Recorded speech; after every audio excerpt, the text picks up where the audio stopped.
मध्य प्रदेश के सिवनी में भारी बारिश और अफरा तफरी के बीच भी नवरात्र महोत्सव की धूम कम नहीं हुई है। श्रद्धालु पूरी भक्ति और आस्था के साथ माता रानी की आराधना में लीन हैं। नगर में जगह जगह उमड़ते जनसैलाब को देखकर ऐसा प्रतीत हो रहा है मानो पूरा शहर माता रानी की भक्ति में रंग गया हो। ढूंढा सिवनी में और पहलगाम अटैक की झांकी का सजीव चित्रण किया गया है, जिसकी सर्वत्र सराहना हो रही है। वहीं दूसरी ओर एक अन्य समिति द्वारा जगन्नाथ पुरी मंदिर की झांकी बेहद आकर्षक और जीवंत रूप में सजाई गई है।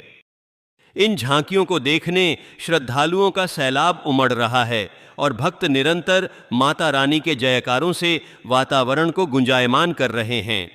हमारे संवाददाता संतोष गजल जैन ने झांकियों के आयोजकों और समिति के सदस्यों से विशेष बातचीत की।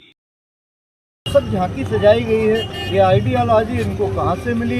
देश में इतना बड़ा अटैक हुआ, उसके बाद में इन लोगों का ध्यान उस तरफ गया। ये बेहतरीन झांकी जो सजाई गई है, कमेटी के लोगों से बात करते हैं ये आइडियोलॉजी कहाँ से लाए और इसके लिए क्या क्या प्रयास करना। देखिए, दुर्गा उत्सव का पंडाल आता है और दुर्गा उत्सव में जगह जगह विभिन्न क्षेत्रों में दुर्गा पूजा उत्सव का कार्यक्रम किया जाता है। हमारा उद्देश्य ये रहता है कि दुर्गा उत्सव पंडाल के साथ में एक मैसेज देना समाज को और अपने हिंदू भाइयों को।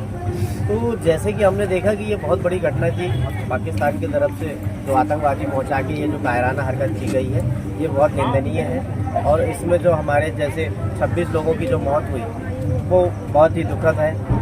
और जिस तरीके से हमारे धर्म को पूछ के चुन चुन करके गोली चलाई गई वो बहुत ही निंदनीय कार्य है। इस उद्देश्य से हमने ये बनाया हुआ है कि पहलगाम अटैक और फिर जिस तरीके से धर्म पूछा गया वैसे ही हमारी सरकार गवर्नमेंट की तरफ से जो धर्म बताया गया वो भी बहुत सराहनीय कार्य है।